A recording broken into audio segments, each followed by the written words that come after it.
So, Tarus, Hi. how are you going? Pretty good, how are you? Very well. Now, I've heard that you have an ABI, an acquired brain injury. Yes, I do. I'm wondering if you could just tell me how you acquired your brain injury and how you live your life right now. Well, when I was about just after I was 1 year old, I was Mum went out shopping for a while and she asked a mate or a friend of hers to look after me while she went shopping. What Mum had told me was that the person threw me up in the air and I wasn't caught. I was thrown up in the air and I wasn't caught. You weren't And caught. I landed on a solid concrete surface. Oh, far out. And I was having epileptic fits at the time. And Mum came back from shopping and saw me having epileptic fits on the floor, and the person said he was already like that. So he was avoiding responsibility. Yeah. Did it all come out finally, or was it? I'm not exactly sure. Yeah. So then, therefore, you've had an ABI basically your entire life. Yeah. So how has that shaped the way that you grow up, the way that you grew up? Well, with going to school, I've had integration aids to help me because I struggled with seeing the writing on the blackboard or the whiteboard, and they'd always have to write the notes down for me. Just because I was always slow at writing the notes down, and I never could actually finish all the notes. So you went to a mainstream school? Yeah, I went to a mainstream school, but they organised some integration aids for me to help get ahead in school. Oh, that's good. So did you have to repeat levels or anything no, like that? You just went straight through? Yeah. Well done. But I didn't go to year 11 or 12 because Mum thought it was going to be too much for me. Yeah. So Tarus, can you let me know some highlights of your life? What things have happened that you're proud of? Well, one thing I was proud of was when I first met Donna, I was actually one of the first students to do her social impact course. And we've had a long-standing relationship after that. Donna's been there for me since my mum had passed away, and it was I basically wouldn't be talking to anybody for yonks, and her and a couple of other guys who I was great friends were sort of help me deal with that sort of stress that I had on me and my family.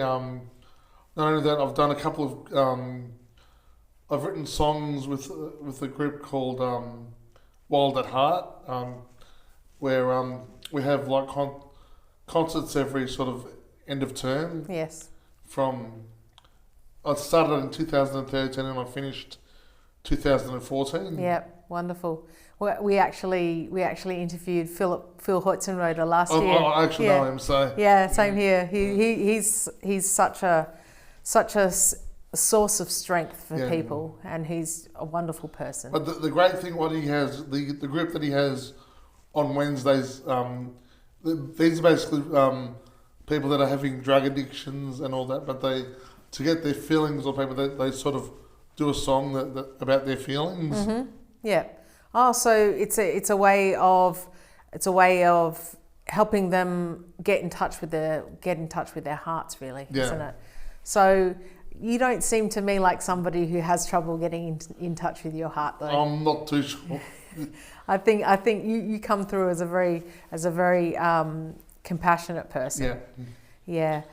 But not only that, I've done a couple of years of raising money for the Good Friday appeal, but we had to stop because there was admin said that we couldn't do it anymore because we're going to be based as a charity, I think. Who's we? We had a group that raised money for the Royal Children's Hospital Good Friday appeal, but we had to sort of stop because we had to have DGR or something. Yeah. So, did you initiate that group, or? Yeah, I actually initiated the group. Wow. So, what drew you to initiate that group? Well, because the Royal Children's Hospital was the people that sort of helped me out when had my accident, and then when I was about just over 30, I just wanted to sort of give back to them what they did to me. Wow, that's wonderful. And do you think that with your experience, say with Social Impact, Donna's program, do you think those experiences helped you come up with the idea? Yeah. Yeah. So how does working with Donna now help you with your present life? Well, if ever I've got like a little issue that I'm trying to deal with, I just sort of what would Donna do, and then I just text her just to see whether like for me it's like one of the big things we had difficulty with was trying to get people to after hours, and I'll be talking to people about after hours, and then when they ask they want to be part of after hours, I'd text on just to ask Donna whether I could give her number out, because she was the final person that I could actually ask her to give her number out. Yeah. What have you learnt from Donna?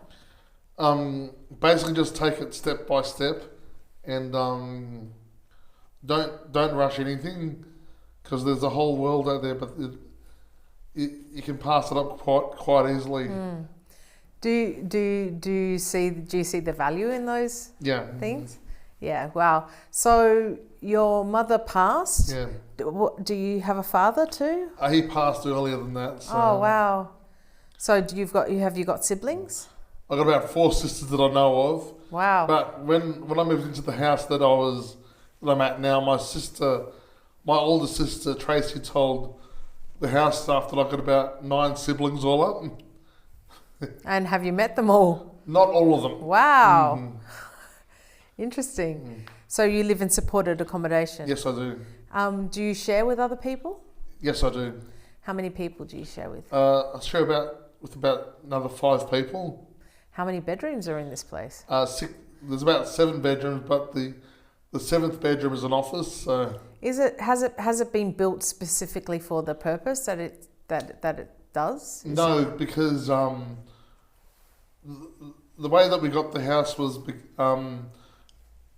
one of the people that live at the house, Tim, his dad wanted Tim to be more independent, and so what he did was he gave the house to disability housing on proviso that he'd like Tim to live there, but have support staff sort of helping him out. And did you know Tim personally? Is that how you got that? No, they had a spare sort of room in the house that I was trying to find How did you find out about it? Through a guy called Peter Spiker. We were trying to sort of figure out what our best sort of idea for independent living was. How old are you? Do you mind? Can you tell?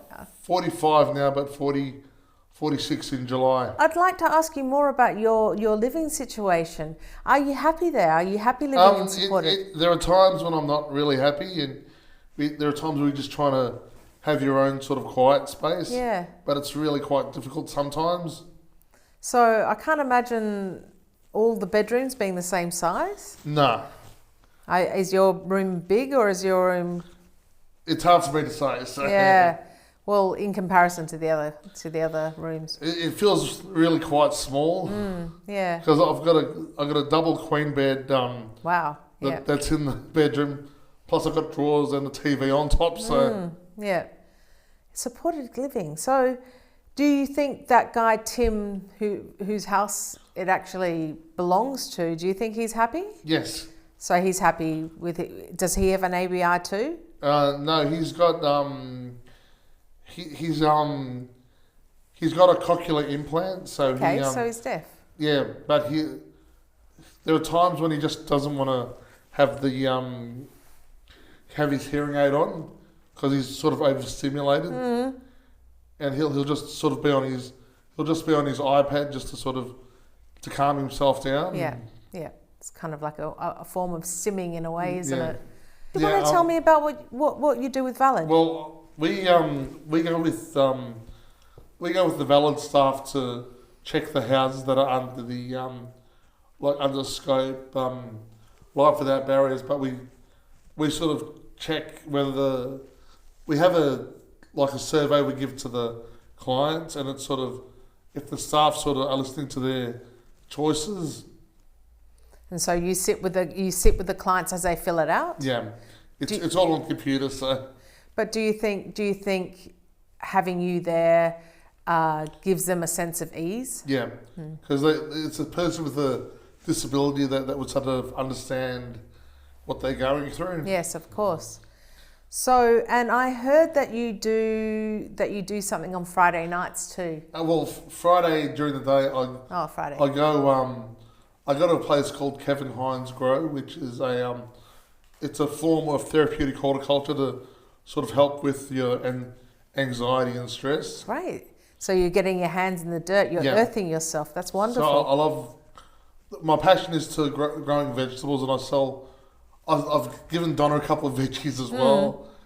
I'll do stuff like red cabbage. I've been growing tomatoes and. Tarus, I hear you've got a job. Tell me about that. Yeah, I'm at Marriott twice a week. Marriott hotels? I wish it was Marriott Hotel. No, it's Marriott Support Services. Okay. We get basically we get products in that we have to sort of repackage, and we've got one section of spices that they put spices into jars, and we do stuff like fizz, sheepdog, fireball. So is this packing things up? Is Packing it? things, Okay. yeah. So is it like a what is it called? Production line. Yeah. Yeah. But it's all for people with disabilities there. Are you happy doing that? Yeah. Do they pay you properly? No, but I get what I can there, but then Val would make something different. So. Okay, then that's great. That's great because I know that used to be a big problem back in the day. What arts things are you doing at the moment? I'm currently doing a musical called Shrek the Musical. Shrek. Well, everybody wanted to play Shrek or Donkey, but the trouble is it was just they had specific people for Shrek and Donkey. Yeah.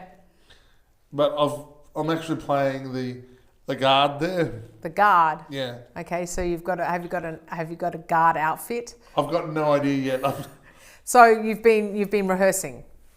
I haven't started rehearsing yet. When I've been trying to do all the what do you call it, the auditions first. Okay. Because there's been a long audition process for it.